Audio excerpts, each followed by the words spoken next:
And welcome to the Everyday Board Game Podcast with Daniel. And Daniel. And today, this is our Wednesday Chits and Giggles chat discussion group thing where we pick a topic and every week more of a philosophical question or one that doesn't have a defined answer, I would say. And Yeah. we post that question onto the Facebook group, Board Game Revolution, sometimes other places, and we get you, the viewers, discussing it, and we also pick out a few examples of our own. This week's question was, what are the most influential board game designers?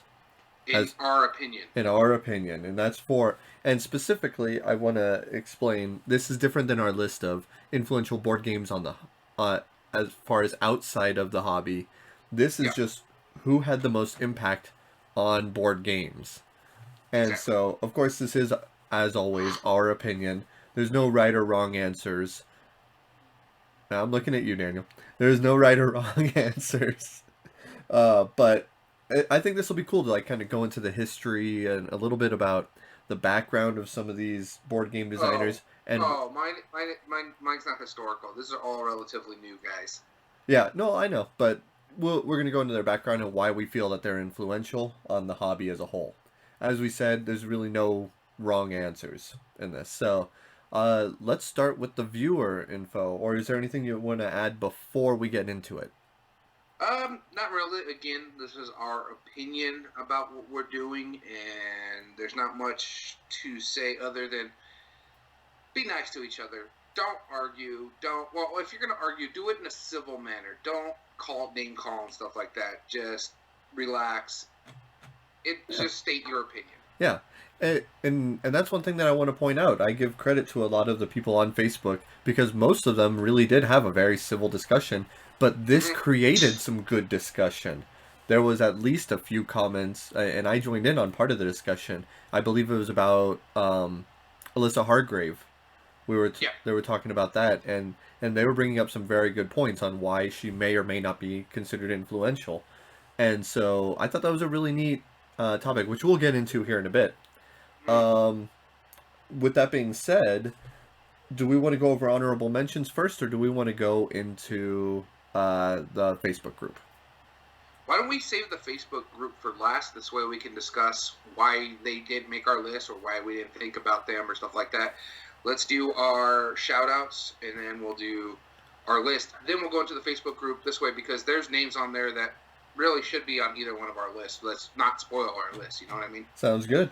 And we'll wait for the shout outs afterwards then. Um, we can give honorable mention, but this, unlike previous weeks, I think this is going to be interesting because we are going to give ourselves a little challenge. We each picked 5 designers, and we decided to try and guess each other's designers just to see. And then they're not in a particular order. There's not one is the first one isn't more influential than the others. These are just the 5 that Exactly. we wanted to bring up. Yeah. So with that being said, how about I pull out a coin and we give it a flip? You call Sounds it. good. You call it in This the is the time I wish we had Chawazi to use over the internet. air. Right, exactly. I got a penny. Go ahead and call it, and I'll flip. Tails. It landed on tails. So do you want to guess first, or do you want me to guess? I'll guess first. Okay, sounds good. And if you're right, I'll go into it. My thing is, there's 5 on your list, so am I just guessing one out of the list and you pick it? Yep. And then I'll All start right. talking about him or her. Sid Saxon. Sid Saxon is on my list, so but this is kind of a cheat. I am grouping him together with Alex Randolph. So Okay. because they were so entwined, they were the ones who first off formed the the 3M gaming division. 3M is a manufacturer of tape right now. They make a lot of office supplies. You've probably seen a lot of their products where it just says 3M on the label. Yeah. Well, back in the 60s and early 70s, they created a gaming division where they made bookshelf style games, similar to kind of like the ones you see behind me, where it had the spine, and they wanted it to look like a book, but the entire board game would fit inside of it. The reason why I picked both Sid Saxon and Alex Randolph is because Alex Randolph first, before he started designing games, he moved to Japan. And what he did there, that's when he developed a game called Twixt, which became one of his most popular games. It's actually a really neat game. If you haven't, have you seen Twixt, Daniel? I've heard of it. You've explained it to me. I just haven't played it yet. Yeah, basically you have a board and there's a bunch of or holes in it, and you have pegs that you put, and you also have little bars that you attach to the pegs. And your idea is you're trying to get from the left and right side while I'm trying to go from the top and bottom side. And they obviously the pegs and the sticks can't go through each other, but they are sized so they can only make a knight's move.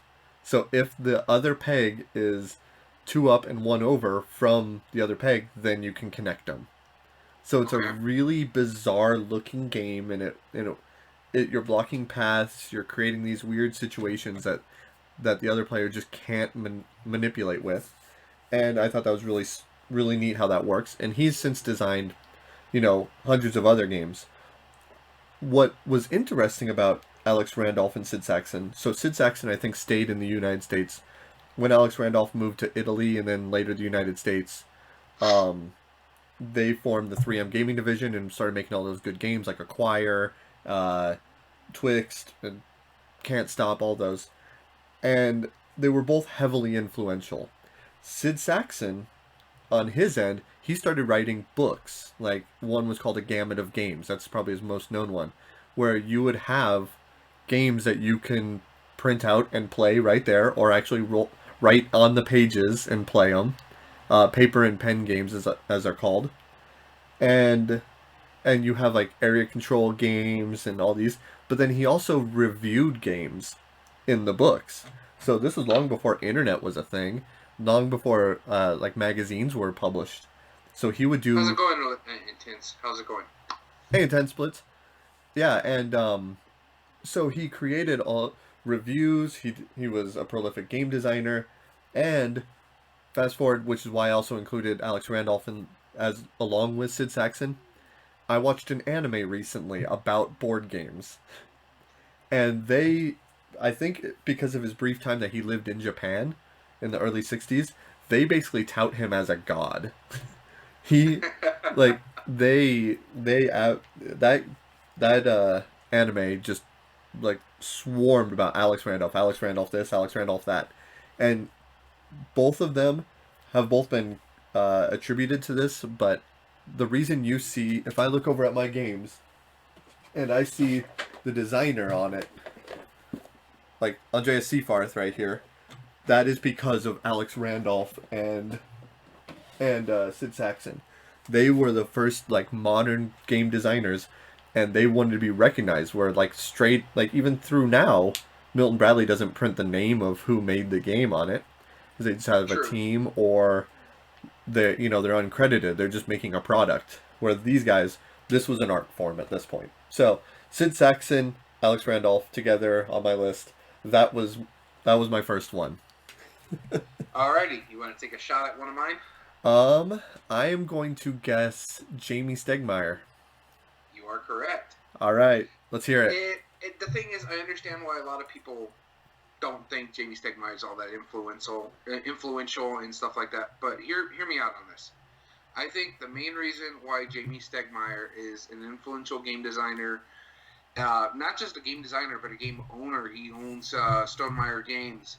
Is the fact that he can market like there is no tomorrow when it comes to games. He gets the hype train rolling for his games, and that's a very important aspect of any job, any sales. Wingspan, still selling out left and right. Tapestry was hard to get a hold of for a while.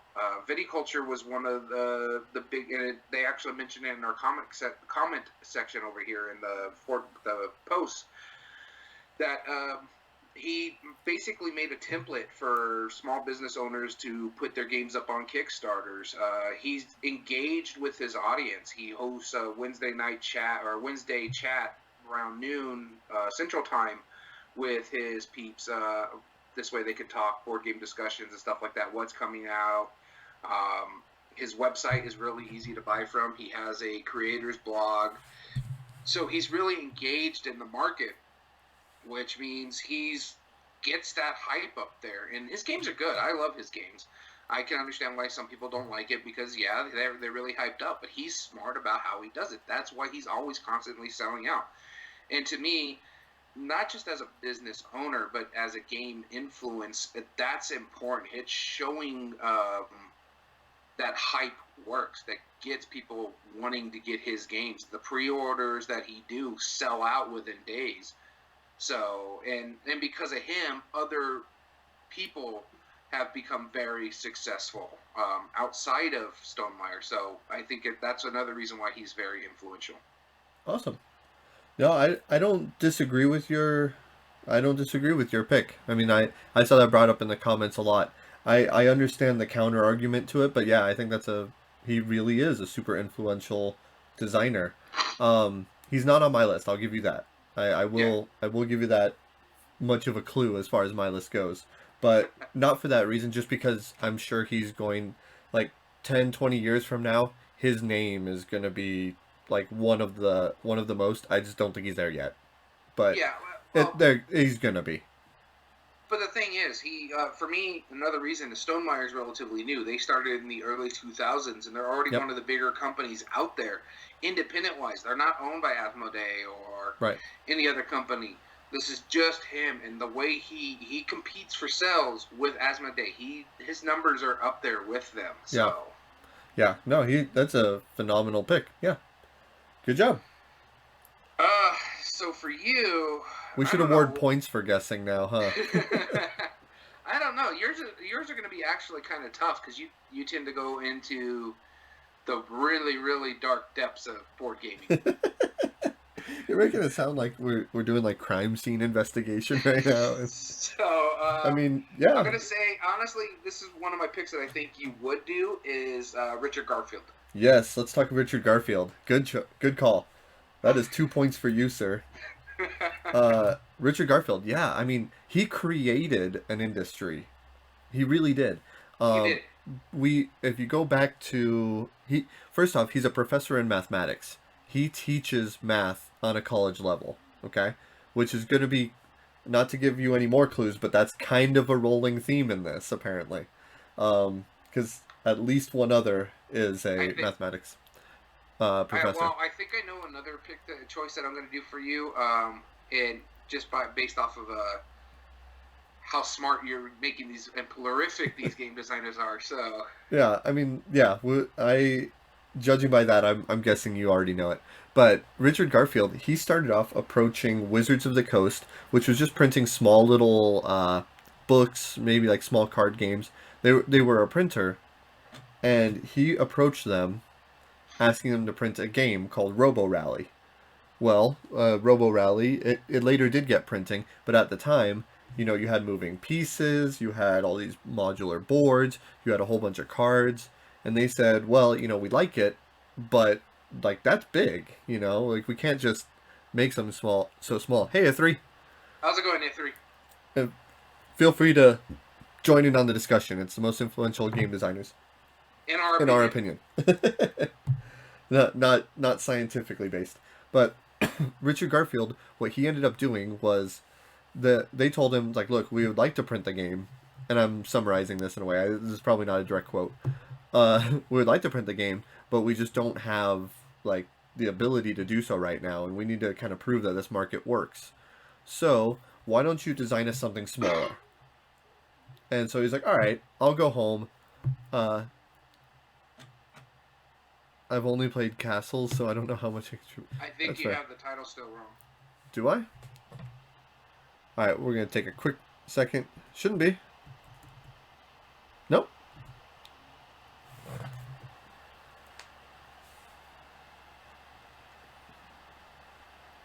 Huh. Yeah, I don't know. Anyway, but yeah, that's fine. And so Richard Garfield, on a whim, kind of came up with this small little card game called Magic, where you're wizards battling and dueling between it.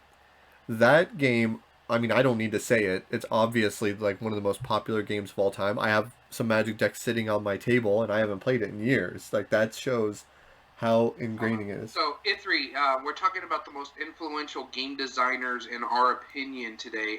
Stefan Feld was our Monday topic. Yeah. It's weird that it didn't update it because it's updated on all my stuff. Yeah, it's That's showing on strange. mine as well. Weird. Anyway, yeah. So then Richard Garfield, he could have retired on Magic alone. Like that was just insane. He could have just been the guy who made Magic, but no, he later did make. He did make Robo Rally, and then he made a few other games like Android Netrunner or Don't Android. forget King of Tokyo. That was pretty popular for a And while. then, yeah, in the modern day, he started branching away from just like, oh, I'm gonna make collectible card games or whatever. Because I'm sure he had his hand in like a couple other collectibles that were coming up on that end. And yeah, exactly. Richard Garfield is legend. I see most influential designers. Yep, I Okay. completely agree. Intense, but yeah. So he went on to make King of Tokyo and Bunny Kingdom and Greedy Goblins and a whole slew of other games that are now being as recognized as some of his others. It probably will never reach the fame of Magic the Gathering, and nor should it. Honestly, he peaked at one point, and that's where it's going to be. His games are going to get looked at and loved, but I Yeah. don't think he's going to ever reach just where Magic is. Magic is No. still going, and it's what, nearly 30 years? Yeah. 94 was when it came out? 1994, yeah, so 25, 26 years now. And so, and then you also think about it, like, how many offspins of Magic have there been? How many games copy Magic? The thing So you many. hate, how many games are Magic butts? Yeah, Magic butts, as I call them. Yeah, it's like, oh, this is like Magic, but no, it's that I point at Android Netrunner up here. It's actually fairly different compared to a lot of collectible card games, but he also designed this one. So, I mean, yeah. But then, on as far as board games go, King of Tokyo has a huge presence. That made Yellow really well known in the United States, thanks to Not Richard only that, Garfield. they just printed like an anniversary. Intense also put up their Keyforge might get close. Yeah, Keyforge is amazing. It's a really phenomenal game, and Fantasy Still Flight is haven't stepping played it it. up. I've been wanting to try it, but I still haven't played it. I think my wife would enjoy it because she actually enjoys playing Magic. She just doesn't enjoy playing Magic with other players. Gotcha. Yeah, then she would probably like Keyforge. You don't have any decks, do you? No, I almost bought some from Target at one point, but just I ended up buying Horrified instead. Yeah, that's a good choice. But I'll lend you a few decks and you'll see. Yeah, it's amazing. It's a really solid game. And every other of his designs, whenever it says Richard Garfield on it, what makes him interesting is I don't think I could guess what kind of a game it's going to be. Yeah. Like, And then that's how going back to different he is. King of Tokyo, they just did a reprint of it, the Yep. second edition under the black, and so there's actually a special power in the black copy that only is in that copy. So I was like, okay, I'm kind of intrigued. How does this work? Right. Yeah, exactly. Exactly. Like when I first found out that Richard Garfield made King of Tokyo, that blew my mind. Because I was like, this isn't Magic the Gathering. This is like Yahtzee. What's going on here? This designer shouldn't have made something so different. And it was that popular. So, Richard Garfield, I'm ranting now. Yeah, King of Tokyo King Black. of Tokyo Black. Yep. And so I'm ranting now, but that was my second one. Good job on that guess. Is it dark? I thought it was King of Tokyo Black. Yeah, no, it is black. Yeah. Alrighty, you want to take my second guess? Yes. I mean, I'm gonna guess Ryan Lockett. You were wrong. He is not on my list. He's one of my shoutouts. Yeah, I knew he would be somewhere on there. Do you want me to keep guessing? You can guess one more. You get two more shots. Two more shots. Okay, I have three in order for me to get a point. Yeah. Kevin Wilson? No, I don't even know who that is. I can't even think of it off the top of my head what game he does. Oh, you've played a lot of his. By chance, did you put Sid Saxon on your list too? No, I did not. That's all three of your guesses. So I'll just go ahead and go with... The one that I'd least likely guess, right? No, I'm actually going to go with Bruno Cathala. Bruno Cathala, yep. Big part of Bruno Cathala for me and why he's influential is he's one of the first game designers I ever got attached to. If I remember correctly, he helped put Days of Wonder on the map with some of his game designs. Yeah, he really did. With it's a dark edition, I had to confirm. Yeah, it is. Bruno Cathala really put Days of Wonder on the map for me. They were already on the map because of Ticket to Ride and stuff like that, and that's one I'm probably going to guess for you.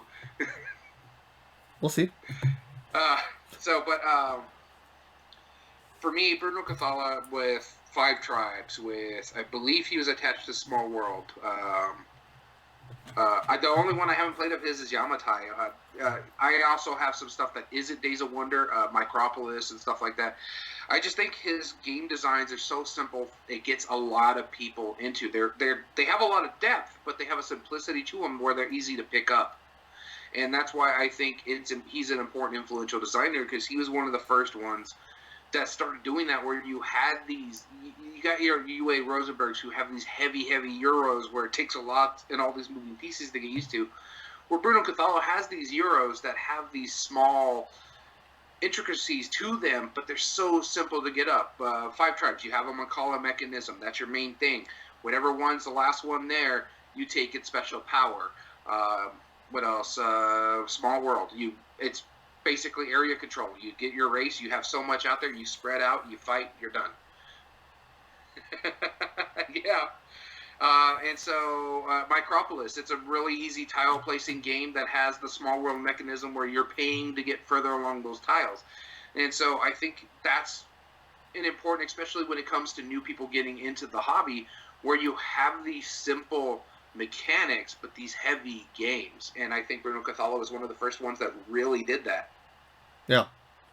Yeah, I don't disagree with that. Yeah, he's an awesomely prolific designer. That's a good pick. All right, so I have two picks for you, but I'm going to go with one right now, and that's Reiner Knizia. Yes, Dr. sir. Reiner Knizia. Dr. Reiner Knizia. You are at 3 points. Yeah, I mean, if you're talking about influential, this guy, first off, he is a professor in mathematics. I believe he's a doctorate in mathematics. No, he's got a doctorate in mathematics. Yeah. So from Germany. I was reading up a little bit about his history. Before he was a game designer, I'm sure he did some on the side. He was a manager at a multi-billion-dollar bank. Or I don't know if he was a manager, but that he left a multi-billion-dollar job to focus on board games. Now, you're either crazy or you have something, and this guy has something because he's won the Spiel des Jahres before. He's German been nominated on several occasions, including this year. Including this year, almost every year he's nominated. He's won. He won it with Celtis originally, which is the Lost Cities, the board game essentially, and he has about 600 game designs. I've heard anywhere between 300 to 800 game designs under his belt that have been published. That's absurd. Like, how do you create that many? Well, you have to be a math guy to do it, I'm sure. But what he does is he creates the foundations of a game and makes it very simple for people to, mostly very simple for people to get into, learn how to play it, but they always have a depth of strategy. Now, which ones have you played from him? I've played 2 that I can think of. Okay. No, 3. I played Llama. Yep. I played in Blue Moon City, and then there's one more we played, I think, on Board Game Arena. Oh, okay. Yeah, and you played Lost Cities, too. The board game. Yeah. Lost Cities, the board game. Yeah, so, I mean, like, let's say Lost Cities, for example. Yes. Lost Cities is the one with sequencing numbers. So, Lost Cities is a perfect example. You're playing numbers in ascending order. You're all, at the end of the turn, or at the end of the game, you're going to look at your row, minus 20 points from those cards, and then that's going to be your score for that row. If you don't start a row of cards, it's not worth anything against you. But if you put a 1 down, you have minus 19 points. So, and you can only play them in ascending order. And that's just a simple little 2-player game. Celtis was like the board game version of that, which they later made like board game or Is that Push Your Luck game? Diamant is the reprint. I can't remember the original name. Is that a Knizia? No, that is Alan Moon actually, and Aaron Weisselblum maybe. Yeah, but it is not. No, that's a. It seems like it would be though, because he's done stuff like that. He's made deck builders. He's made area control. He's made heavy Euros. He's made simple push your luck games. He's made card games that are just fast and easy to play, like Llama. That's a perfect example of it. It's a really simple Yeah. game, but it is fairly enjoyable. Yeah, so without going too much more into it, the fact that he's published 600 games is enough to say how big of an influence he is on the industry. Because other people now take his mechanisms and then add to it and make their own creations for it. So that's my number three pick, technically. Okay, so I'm gonna give you a little caveat. Okay. Some of the people that are on my list, I pick them because I know they will not get picked usually. So that's why, like Lockett and stuff like that are not on my list. Just and Kinizia and stuff like that because I Sure. think these need the love that they need to be given. Oh, that's fair. All right. I guess number one is Elizabeth Hargrave. Yes, All right. I know 2 she's points. relatively new. I know a lot of people, especially we've seen this in the topic is people don't think she's influential. They think she may be a one hit wonder. But the thing is, why I think she's influential is she's one of the first women game designers to blow up in a sense, kind of have the hype of say like a Jamie Stegmaier or a Bruno Cathala, where you're like, oh, she made that game, I'm interested. I haven't played Tussie Mussy, which is another game that she's had out, but I've heard really good things about it. And there, she's got a new game coming out that's being printed by AEG that I'm highly intrigued by and want to check out, and that's Mariposas, Mm-hmm. and it's about the butterfly migration from Mexico to North America, the monarch butterflies. And so I'm like, these random designs that she comes up with is showing that any board game theme can be impactful as long as the mechanisms work for it. Yep. Wingspan, as I mentioned earlier for Jamie Stegmaier, is one of the biggest games to come out within the last 5 years. It's to the point where it's been out, I want to say, at least a year, if not early last year is when it came out. It's still hard to find for some people to pick up. Yeah. They're constantly having to do print runs more and more and more because that's how popular this game is. And then the fact that she's one of the first women to win major awards in the gaming community Yep. is saying something. And that's why she's influential, because she's showing that women are very talented in this market, and they deserve the accreditation that they get. Like most of the artwork is done by women as well for Wingspan. In fact, I think all the artwork is done by 3 different women. Wow. The game was created by a woman. The only male attached to it is Jamie Stegmaier, and he's basically just saying, I just print the game. This is all them. Right. Yeah. And so I think that's really influential because she's the first woman that I can remember where people are getting excited about her next game and her next game after that. And yes, it's relatively early, and I don't know if she's truly, truly influential in that sense, but she's already getting that hype. Maybe she is a one-hit wonder, but that one hit was just amazing. Yeah.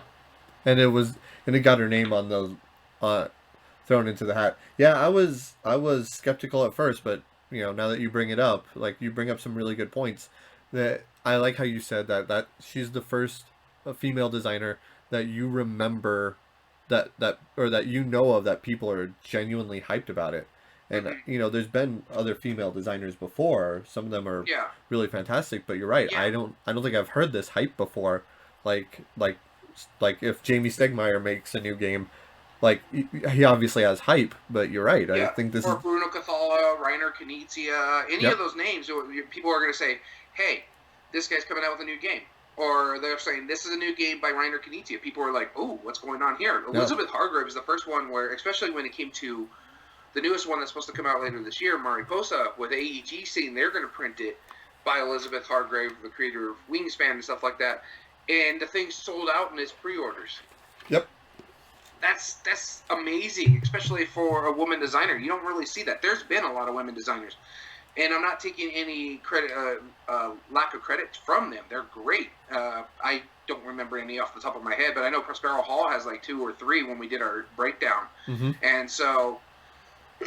But Elizabeth Hargrave to me is one of the most influential when it comes to it, and especially since recently she just won the Kinderspiel, which Yep. is the most strategic game, I guess you could say. Right. Exactly. The gamer's game. Good. I like that one. Good pick. So you so far have Stegmaier, Cathala, and Hargrave. All right. Take your guess. Now And it's so all far downhill you've from had you. Knizia, Sid Saxon, And and Garfield. Garfield. So my next guess is going to be Alan Moon. Nope. No, okay. Nope. I do think he's an influential designer, and he was on my list. Like I put him down, but you know, I wouldn't say that he's progressing the industry quite as much to the point Oh, of these other two. Kramer and Keesley. Neither. Wow. Neither. I know. I You have talk both of about them. them a lot, so that's why I I was a do. little. I do. I have a lot of them on my. I have them both on my short list. Neither of them was on my finals list. Yeah. One more. Wolfgang Warsch? Nope. All Yeah, right. yeah, I only have like one more person I can think of off the top of my head, but I'll wait for my next. This might put you in a little closer to it, but I'm gonna pick the one that I don't think you're gonna guess, and that's Gary Gygax. I honestly, he was on my short list for you. Yeah, which it makes sense. So I'm not the biggest D&D player, but I was looking through his history. He has a massive history in the gaming industry, going back from the 70s. Basically, we all know the story on how he created, along with another designer, which name is I'm losing right now, but they created Dungeons and Dragons, which now everybody knows of. They created that universe and how the game works, and now almost every role playing game is based on it. And not only that, what I found interesting, he was huge into wargaming as well, which in the 70s, that was the thing in America. Yeah. You have cardboard punch outs, or, well, cutouts, I guess, is what you would do. You would chop them up, and they had little counters, different ways of destroying each other. He was so influential on that field as well that he designed role playing and war games, which are two very different designs.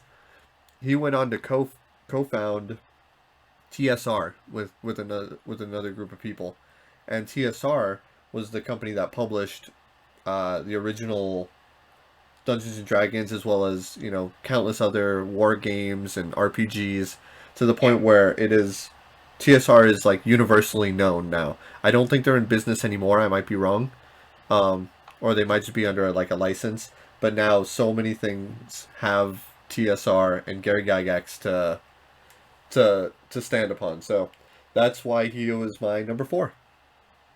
Okay, so yeah, but he was on my short list. I don't know. I didn't know if you were going to put him on your list or not. Just he is influential. I mean, you got to think about the fact that most of our generic fantasy people say, "Oh yeah, they're generic fantasy from Tolkien." No, our generic fantasy in board game comes from Gary Gygax and Dungeons and Dragons. Yeah, exactly. Yeah, I don't disagree with that. All right, first guess for you, kind of a long shot. Phil Walker Harding. He is a shout out.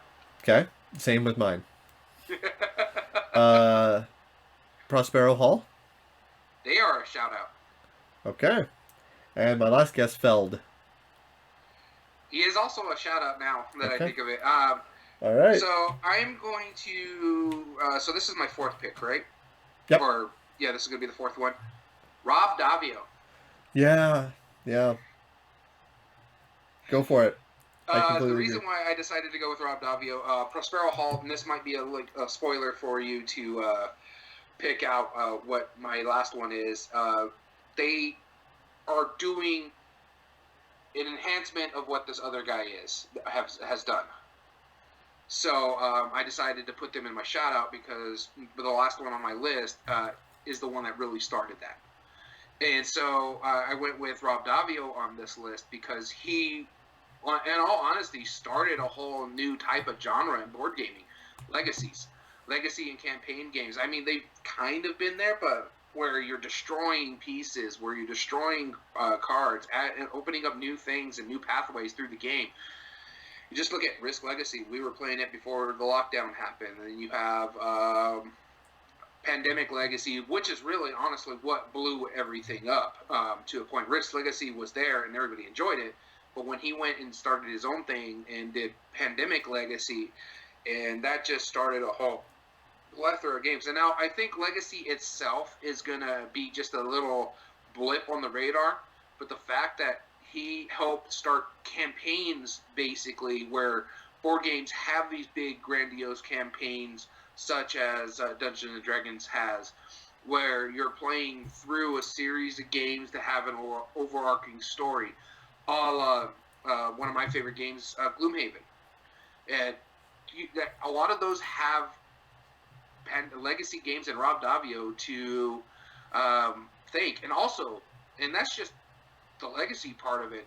The fact that he's also influential in the bringing older games from back in the past with restoration games and fixing them up, streamlining them, making them more modern, and turning a whole genre and introducing these games to newer people, newer audiences is amazing.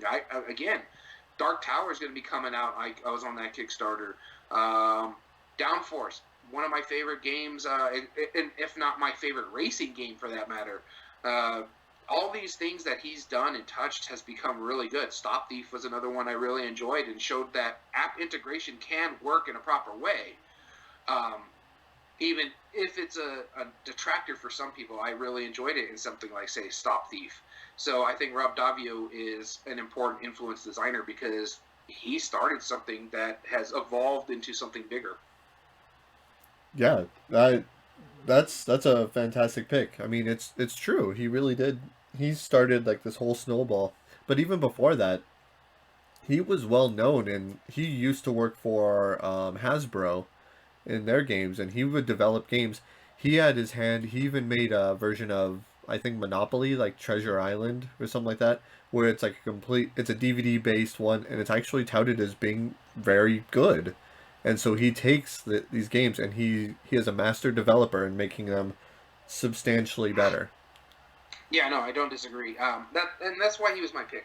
It's important for him to get that work. Like I Yep. said, he really influenced a whole type of genre, and then it evolved into something bigger. Yeah. I have three guesses for the next one, so yeah, I was making mental note. So, all right, here's our last one. See, this is a hard one for me because Each one I you. will give you a clue. Okay. Okay.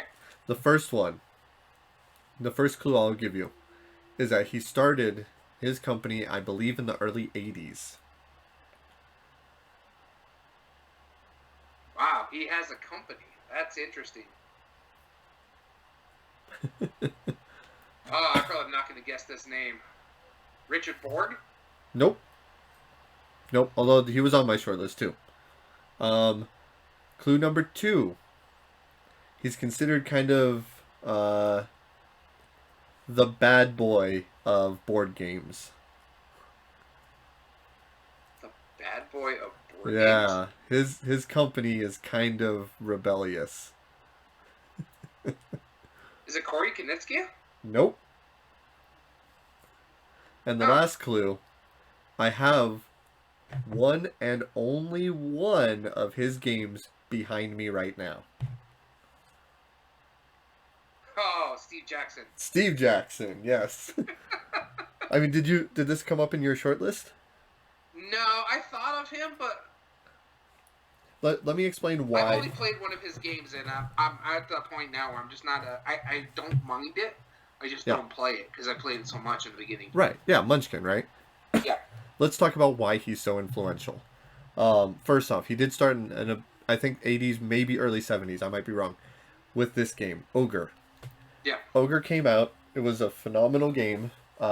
He took a war game idea and made it asymmetric. Two players. One player has a fleet of different machines and weaponry and all that stuff, and the other one just has one giant monster of a Intense warship. Munchkin. Yeah, exactly. And then he's just like just rolling over them.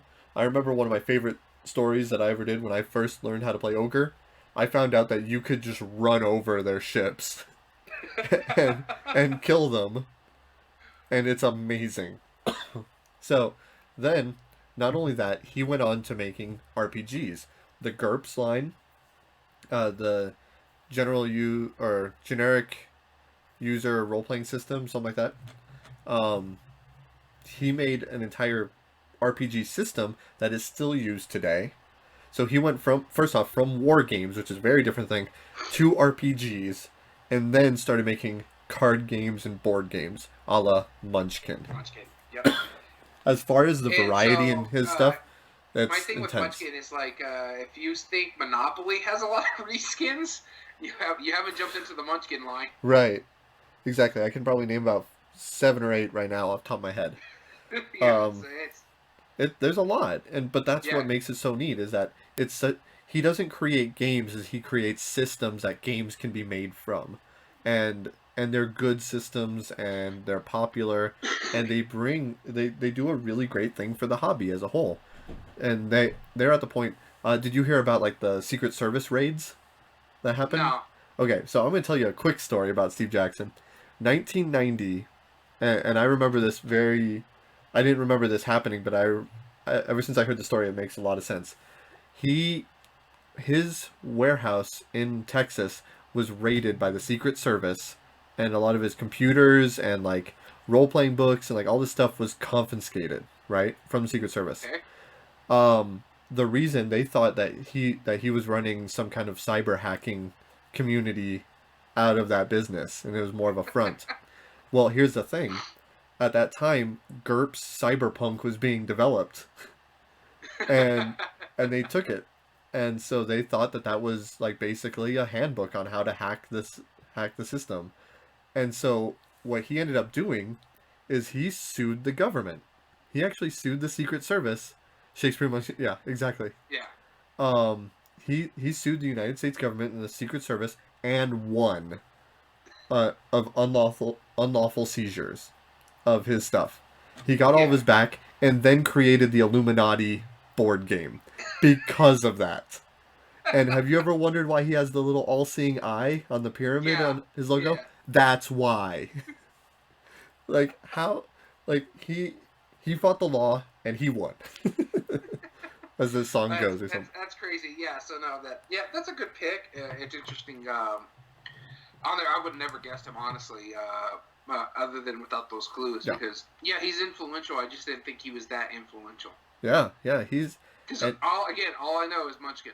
yep, exactly. And that's what most people know him for because that's the name right across the bottom of the box, Steve Jackson Games. But no, he was huge into developing games for decades. So there you go. That was my number 5, Steve Jackson. So I'll give you a half point for that. All right, I have 3 guesses for you. All right, you want hints, or do you think you can pick it? Uh, I will still take the. It's not gonna matter because first off, Isaac Childress. No, he's actually on Okay, my shout out list. I thought so. Corey Kinezka. Yep. Okay, all right. It was either that or Matt Leacock. That was my next guess. No, Corey Kineska. And the reason being is that he started a brand new genre of games. He literally is the implementation of Ameritrash. Yeah, no kidding. I mean, he started with Twilight Imperium. That's on its 4th edition now. That was one of his first games he's ever created, his own game-wise. He started a whole company.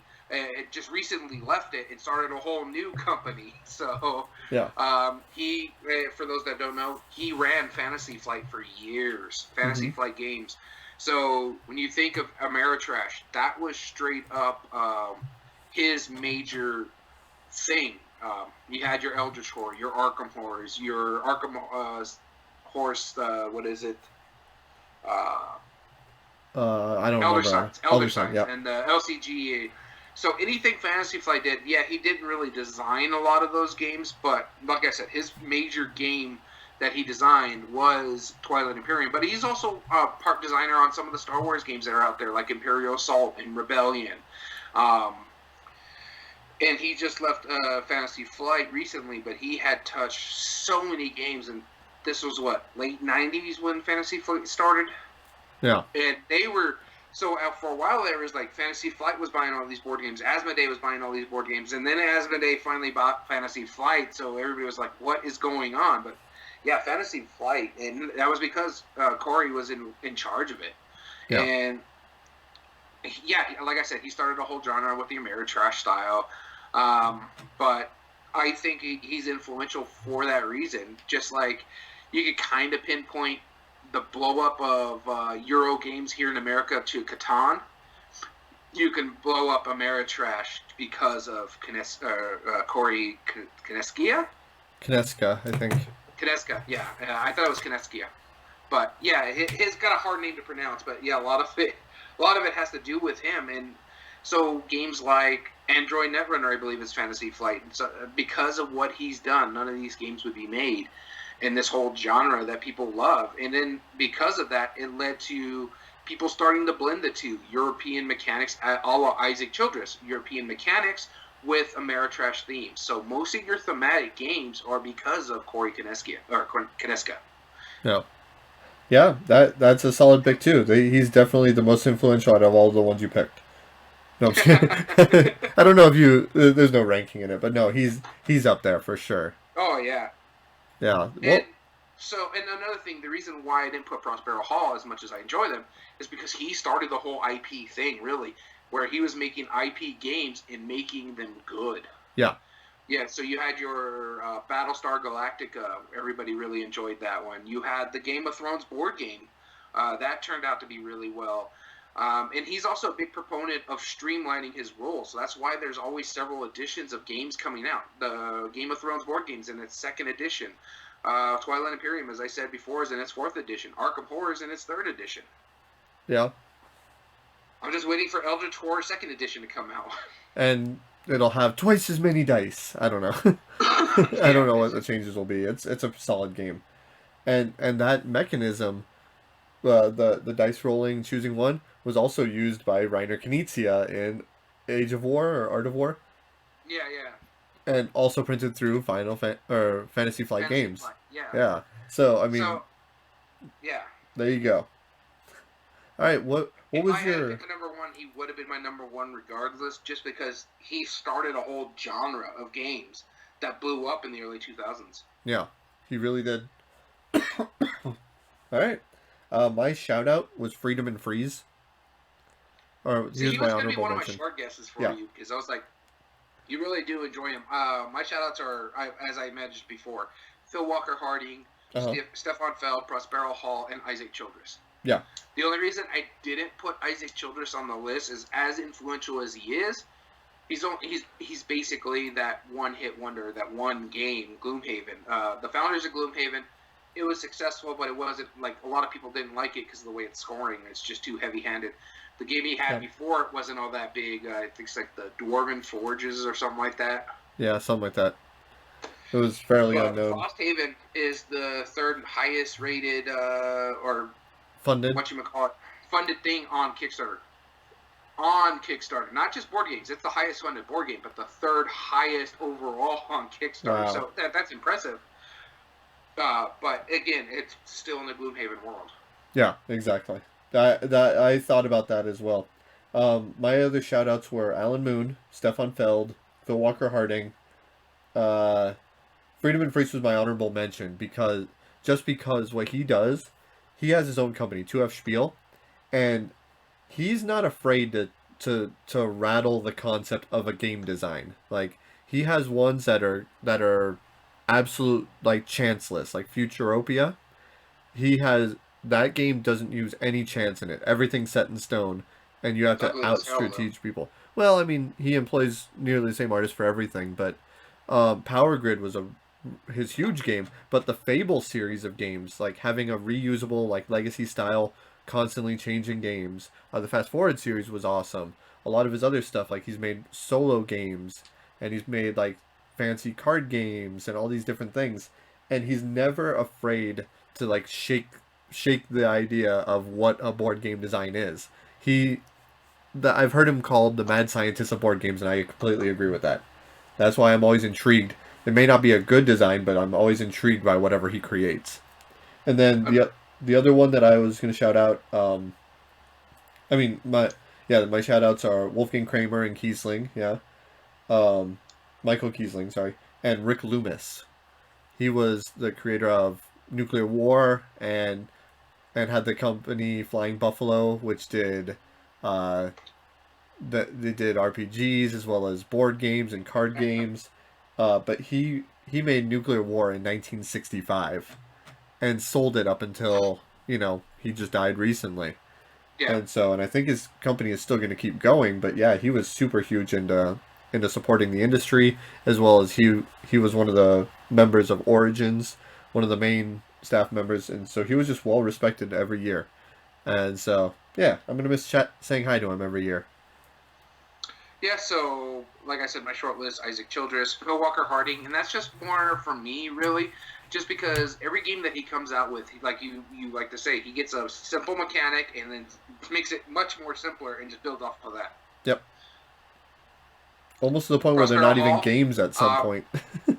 yeah, Prospero Hall is another one that was on my short list, just because one, we did a breakdown of them, but also because they do the IP thing that I was saying about Fantasy Flight, whereas they build massive following because of, like, we were just talking about it on Facebook, the Hmm. new the unboxing that Dice Tower did of the Back to the Future game, and I was straight up wanting it because it's Back to the Future and it's Prospero Hall. So the fact that they give you excited for like these mass market board games with an IP attached to it is crazy. Yeah, one thing that they do that's different than most is that they are a design firm. They don't Yeah, just they're not just like, oh, some designers who happen to make games or publishers who are printing the games other people make. Like no, they everybody has a hand, I believe, in every aspect of the process. and they pump out so many because they got this one. I saw a watch it played of how the Disney Jungle Cruise works, which Yep. is actually interesting on a Yeah. roll and move style game. It looks fun. Yeah, and they have another one coming out later this year around Halloween, the Hocus Pocus card Hmm. game, and just the synopsis of that has me intrigued to how that's going to And play. the Godzilla game The that's coming. Godzilla game, yeah. Well, so four games that we know for sure are coming out this year. Yep. Two are on the process of coming out right now because they've already doing an unboxing. Or three because Godzilla's already got an unboxing too. Yeah. Yeah. No, And it's so I think that's why they were on this, because they're making a mass market basically.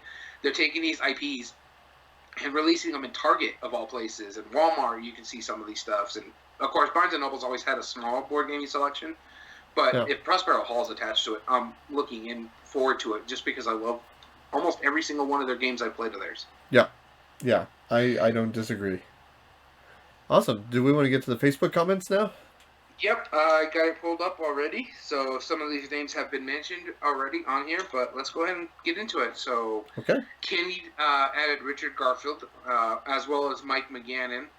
Mike McGannon also said Richard Borg, and he says those are the only correct answers. Richard Garfield and Richard Borg, right? Yeah. Yep. So Richard Borg, Also, you someone have put it.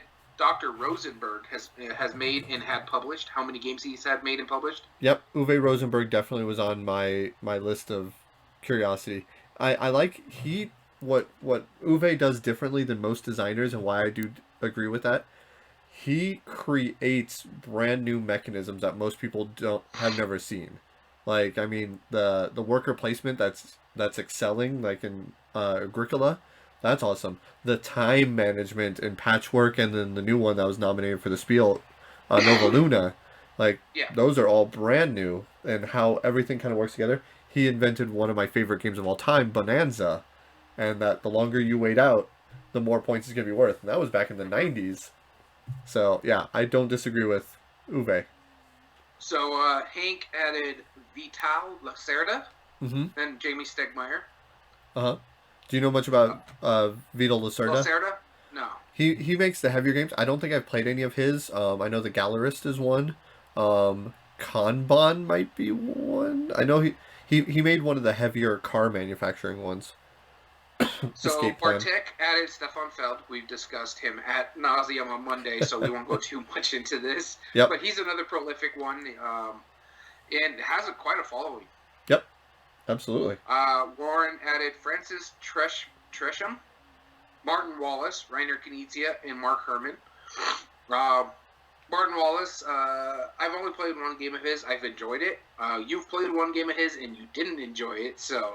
Yes, I want to say I've played more than one, but the one that I did play, I really disliked, and I don't hear anybody talking about it now, so I'm guessing that's why. Yeah, I own Brass Birmingham, and I really enjoy that game. But I can understand why some people don't. My wife doesn't like it, Sure. and I think it's probably because it's too heavy of a euro for her. Yeah. So W.M. Craig added currently John D. Clare. John DeClaire, phenomenal person. Absolutely. Well, And great designs, too.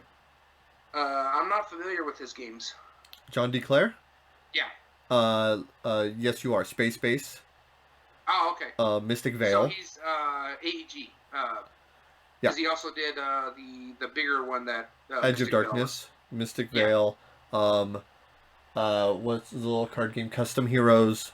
Um, Okay. Yeah, yeah. It's and AEG guy, I like to Ecos. call Ecos. him. Ecos. Yeah, I heard good things about that one. I was impressed. So Wolfgang Warsch on here as well. Yeah, this is the same guy. Uwe Rosenberg of all time, Richard Garfield, Reiner Knizia, Uwe Rosenberg, Tom Lemon, Tom and Martin Lehman. Wallace. Yeah. Lehman, yeah. Yeah, Tom Lehman, you know his Race for the Galaxy and Roll for the Galaxy, and he also developed a few other games that are fairly common. What was that last one again? Martin Wallace. Martin Wallace. Okay. Catherine was basically saying Bruno Cathala. Very prolific. He has designed some pretty awesome games. She's not wrong. That's why he's on my list. Yep. Again, another Jamie Stegmaier, but this one with Vlada Chavatal. Lana Chivatal, yeah. Codenames, I think. Oh, yeah. Wait, is that Codenames? Didn't he also do Dungeon Pets? I always get him and someone else mixed up. We're about to find out. I don't know about Dungeon Pets, but I think so. Codenames, codenames. Let's see here. Vlada Chivatal is Codenames, yes.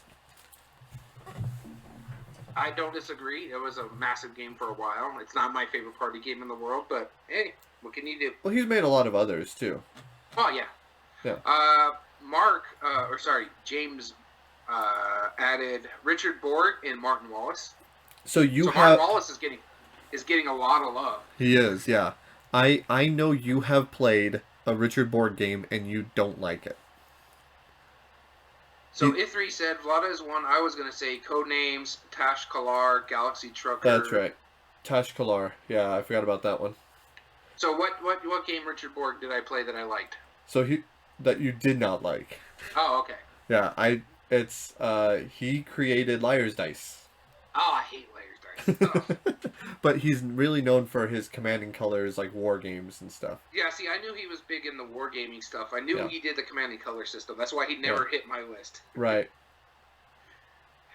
So Mark added Borg, Berg, Herman, and Harris, which he does know it sounds like a law firm. Richard Borg for his Command and Color system, from Battlecry to Memoir, which I do want to try his Memoir, 44. Richard Berg, with his 160 plus designs, never gave up, never surrendered, and always expanded the envelope. Uh-huh. They managed to make Euro games with themes, which is nice. Their rulebook is really interesting, written in tutorial scenarios to teach the games. There's lots of humor. Yes. Yeah, with CGE and Vlada Chivatal. He's absolutely right. Vlada's games are one of the very few that I've read the rulebooks and legitimately laughed out loud. Like, because the jokes in there are solid. They are. CGE in general, because the Pulsar rulebook is actually quite funny. Yeah. Yep. Exactly. Mark Herman, both with Berg on his own, and pioneers so many systems, and keeps up on doing so even after passing of his great partner. In game design, as well, he added Larry Harris from the Axis and Allies and Six Caesar to War Room. He brought toys back into hobby, along with Joy, simple, clear, easy to learn designs. Yeah. And then Intense just remembered Liar's Dice, one of the first games I ever showed him, and I'm glad I got you into board games using it. Yes. I will take it. Not a fan of Liar's Dice. That's fine. Just me. Yeah. You just hate bluffing and like deduction and stuff like that. Yeah, I don't blame you. Ryan Maxwell added Jamie Stegmaier, and that's where we go into the whole discussion we were talking about earlier. Mm-hmm. Why some people saying nobody. One of the things against him, Justin here put is he loves this game, but nobody's copying anything he's doing, which is the mark of influence. Where Bryce added in, on the contrary, his viticulture campaign in the early days of Kickstarter provided the blueprint that publishers, big and small, have been copying on the platform ever since. Justin comes back with influence was true though. We'd see more of them leaving Kickstarter the way he did. There really isn't much influence from his business or designs, in my opinion. You added in, but that was just more about the discussion. Yeah, yeah. I wanna give a quick question to Ithri because he works for a company that uses Kickstarter quite often. From a Kickstarter standpoint, has Jamie Stegmaier made an impact on how you conduct the business? I'm curious to know if he's had an impact at all in it. So I know he started doing Kickstarter and then Yeah. stopped for his reasons. I'm just curious to hear your thoughts on that. Anyway, go ahead and continue. Uh, Shoot. Yeah, You put him on the spot, Danny. I know. UA Rosenberg, Stefan Feld, and Donald Vaccarino, which is interesting. My thing is, Yep. as we were talking about Elizabeth Hargrave, Vaccarino has other games, but his one-hit wonder really is Dominion. Yeah. Dominion. With the exception of Kingdom Builder, which is like probably the least known winner of the spiel. Like Yeah, very few people know it. but I'm And saying he used it's the same thing with. Let's just say she wins another Kinderspiel from Mariposa. I don't think anything's going to be bigger than what Wingspan has done for her. right. Yeah. I doubt it. Justin Bohm said Isaac Childress needs to be on the list, along with the others listed here already. While he doesn't have the number of games many others do, he does have the number one rated game running for years now. And since then, I say we see a massive influx of cooperative mega campaigns, which is true. That is a true stat that there has been a lot of massive campaign games that are coming out. Bryce adds, one would make a compelling argument that the popularization of the mega campaign game has been the most significant board game innovation since the invention of deck building. With that in mind, Isaac Childress absolutely deserves recognition as one of the most influential, and I don't disagree with him in that aspect. But as I put with Rob Yeah. Davio is really the grandfather of these campaign-style games. Yeah. Isaac Childress is just another one that blew it up, kind of along with Corey Kineskia and Prospero Hall. Right. Exactly. Maybe subconsciously, Brad used to put the Kickstarters together, so he'd probably be a better person to ask. I think that most good Kickstarters have pretty standardized templates now. Yeah, Yeah, I don't disagree with that. I mean, I saw they just released, I think yesterday, the new Tiny Epic Pirates, yeah, and so I went and checked that out. And of course, I backed it because I'm a fan of the Tiny Epic games. But I mean, it's the same exact layout that they've used yeah. years and years because they've standardized it. So that makes sense. And see, for me personally, I don't know if he really. I've heard people say he's made a template for Kickstarters, but I didn't get into Stegmaier games till after the fact. Yeah. So Stonemeyer games. By the time the only one I really wanted to get on was Scythe, and I didn't get on that Kickstarter at the time, and that was his last major Kickstarter. Yep. Yep. That was the very last one, huh? Shim Phillips was another name suggested. Yeah, he's definitely leading the way as far as Japanese designs. I think Jim also. Phillips is not Oh Japanese. no, not he's not. Never mind. He's New Zealand. He's new. He's a Kiwi. That's true. No, I forgot. I wanted to bring up like Hashi and Sayashi. I think. They Masuchi's another one too. yeah. Matsuchi. Um, Matsuchi. Yeah, Emerson Matsuchi. But then also there was the developer or the creator of Love Letter. He's made a Yeah, lot of I other can't games. remember his name, but yeah. I'm sure if we were in the eastern side of the world, we would hear their info way more too. I'm sure their impact of just inventing like miniature or micro games as they're called for like Love Letter that had a huge Yeah, impact. So anyway, yeah, sorry. it did. Elizabeth Hargrave is another one that's been mentioned. Along the same reasons I said, I would never played Wingspan, and I really have no desire, but I really can't think of a hobby that I've heard be made fun of more than birdwatching. She took a premise and made it a best-selling game. A gateway game that is well respected amongst hobby veterans, no less. This is just nuts, right? Might be one of the one-hit wonders, but who cares? Right now, she's incredibly influential. Senji Kanai, that's the name. Yep. Yeah, thank you, A3. Thank you. You know, I want to see Elizabeth Hargrave make like a card game about stamp collecting now. Like this just it just seems like Well, she did make a card game. Tussy Mussy. Yeah, I forget what the theme is on that one, but that's actually quite popular too. Yeah. No, I want to see her do something with stamp collecting. I think that would be right up her alley. So, Alan Castell, he put Vlada, Vlada, Vlada. Vlada. That's a Vlada And name. Shane, you weren't the first person to say Rob Davio. You were just the first one to say it in chat. Right, exactly. No, I when I saw his comment, I'm like, man, that's such a good point. That is a solid pick. He was on my list. Yep, I misspelled absolutely. his name, but he was on my list. That's all right. We know who he is. Wolfgang Kramer was another one. Yep. And someone was making a joke, humans. He's right. We wouldn't have these board games without humans. Yeah, he's not wrong. And then the last one, Christopher put Knizia, Rosenberg, Wallace, Lacerda, Chavato, Garfield, Stegmeyer, and Saxon. All names we have mentioned. Except Awesome. for just not in our list, whether they were in shout-outs or on our short list. But yeah, a lot of those names were in our list. Yep, exactly. And that was the last one? That was the last one. Great. So, I mean, if you're watching this later on YouTube and you agree or disagree with some of our picks, comment below. We'd love to get the continuation of this discussion going. Let's talk about what's coming up later this week. On Friday, we will be doing our top 8 debate of the top 8 crowd-funded games. We're going to be talking about. Do we want to talk about the seeds, or we just want to see what happens when they get there?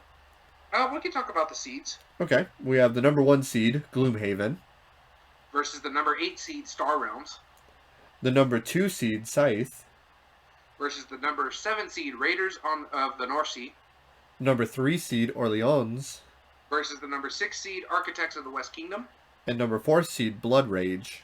versus the number 5 seed, Nemesis. This will be an interesting debate.